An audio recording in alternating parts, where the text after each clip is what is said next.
dal leen ak jàmm fukki dogal ya tukkee ca conseil interministériel bi nu jagleel mbay mi bari na yéen kaay yu xëy fësal ko seenu xët l'observateur ca la bokk journal Futurs Médias bi ne campagne agricole bi démb la ci ilimaani jëwriñ yi di premier ministre Amadou Ba doon jiite ab conseil interministériel ba ñu tënkee fa fukki dogal mu bokk ca ne kilo gerte gi ren juróom fukk ak juróom-benn dërëm lañ koy jaayee nguur gerte fas yéene génne ñaar fukk ak juróom-ñetti milliards ci xaalisu CFA ngir jiwu yi Sud Quotidien juróom-ñeenti dogal yi Amadou Ba jël démb bokk na ca ne kilo gerte gi juróom-benn fukk yu manqué ñeenti dërëm lañ koy jaayee campagne bi di tàmbali fanweeri fan ci weeru novembre wi nu jëm nguur gi di xaar lu jege 2 millions yi tonni gerte Vox Populi ni gerte gi daal nguur gi tënk na kilo bi te itam buñ ko méngaleek daaw benn dërëm képp lañ ca yokku Tribune ne ak génne téeméeri milliards ngir 1 million yi tonni gerte yeeg lu topp yi ni xaar góorgóorlooti di baykat bi toog di xaar ñi doon xaar université Cheikh Anta Diop bu Dakar ubbiwaat dinañ xaar di ba jëmmi jamono bés bi le jour mi xëy samp fay lampam di niit jaar-jaari université Cheikh Anta Diop bu Dakar ne mbooleem jiitu réew mu fi masa jaar am nga fa woy woodul fàtte président Léopold Sédar Senghor dund na fa weeru mai atum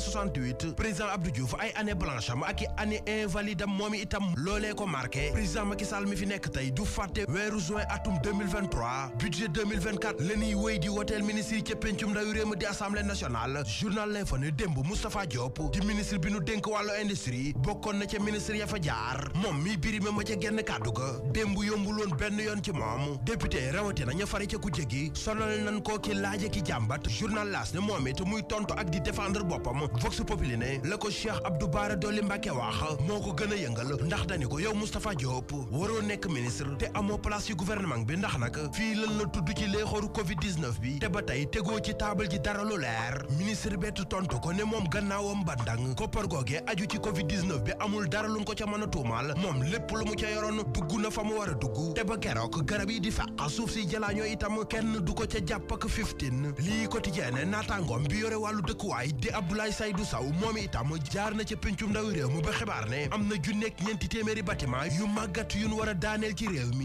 mi ñoo ngi waajal élection présidentielle yu atum 2024 journal bi ne APR ñoom di xeexoo ci seen biir susu aane xeex bi koy démb la woon lépp nag moo ngi tukkee ci Abdou Karim Fofana ma doon yóbbul parrainage seen candidat bi di Amadou Ba doxalin nga neexul Abdoulaye Diouf Sarr mi jàpp ne moom Abdou Karim Fofana nekkul délégué régional ci Dakar lii tax ba seeni militant doon sànnantey chaise nekkit leneen loo xam ne Amadou Ba war na koo lijjanti Walf Quotidien réeroo daal am na ci biir Benno Bokk Yaakaar Mahammed Boun Abdallah Dionne Aly Ngouille Ndiaye ak Mame Boye Diao ñi jël seen yoonu bopp ni gaa yi tàmbalee doxaleek ñoom rafetul neexul Bougane Gueye Dany itam ni ñu tàmbalee doxaleek moom neexul Direct News mi ko bind ne moom Bougane Gueye Dany gannaaw bi mu génnee ci tiis wi mu nekkoon tel si waat na ci langue politique gi waaye dafa mel ni kuy déranger te itam mel na ni jamono ji moom la gaa yi bëgg a singili ndax nag gis na ñu koy artu ne des médias jamono ji dañ koy xaxaral ak di ko propagandal moom Bougane Gueye Dany ne noppi na ci fànn yépp xam na li koy xaar gaa yi ñi jaar na noog moom fu nekk li ko ëlëm moo di ne lu tax ñu bàyyi ba waxtu wi ñu koy waxe propagande waaye moom moo ngi toog di xaar Aminata Touré moo xëy toog di wax ci journal Enquête Mimi bàyyilul dara gaa ñi fi nekk wax na ci élection yi wax na ci parrainage bi wax na itam ci wàllu yoon bay samp laaj ne digganteem ak président Macky Sall kan moo ci war moroomam Aminata Touré ne li muy ñaax gaa ñi fari ci ku jégi moo di ne keroog élection présidentielle yu atum 2024 bu deuxième tour amee nan xool ki ci gën a jekk ñu jàppale ko way jur yi doon jàppale seeni doom ñuy jël gaali loocoy di jaar ci géej gi ci la l'Observateur xëy di wax journal Uri 15 angle corniche bi yaay yi yabal seeni doom ñuy jël mbëkk mi la xëy defum enquête ak di xibaar lan ko dugguloo yéenekaay bi ne ca école Tafsir Demba Sall ga ca Mbuur itam élèves ya fa dàqoon a jàng jël nañ gaal yi ba dem Tribune yéenekaay ne am na itam juróom-benn fukk ak juróom-ñetti doomu aadama yu jëloon gaalug loocu déqee ca jogo bu leen ay touriste jàppalewul woon làmbaay ñaaw li rafetul te doy war dëgg ca Médina Gounass ga ca Géejawaay la xewe Les Échos yéenekaay moo ko xëy bind ci aw xatam journal bi ne benn paa bu am juróom-ñett fukki at ak juróom